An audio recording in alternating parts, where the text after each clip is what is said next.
Hello, welcome to the EagleSix test video. Today we're going to be testing this customer's Tokyo Marui HK416. Crazy how much we got there.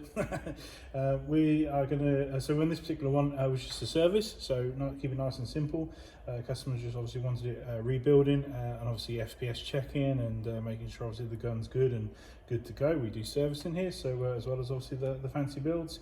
So obviously rebuilt it, we reseated the bushings that were in there, so just to make sure that they're firmly fixed. You know, you've got to build from a solid base when you're shimming, and then it already had Lonix gears, so we shimmed up the Lonix gears and obviously changed the shimming accordingly.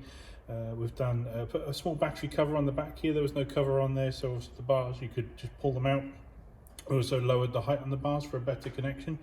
Done that.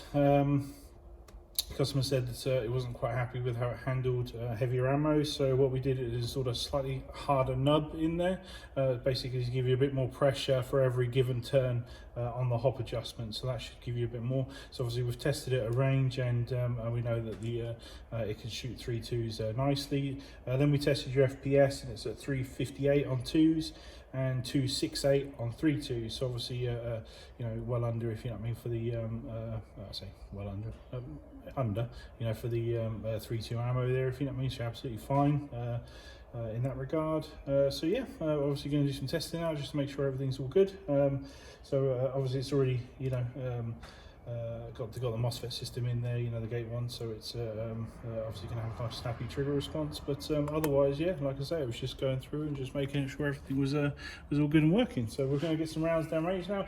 We did fit a new cover, a little latch on there just to hold this in place. You can see there it works, so a little 3D printed one, so it just clicks in place like that. So it seems to work, so I guess one of those things where only time will tell, won't it? So right, so let's get some rounds down range.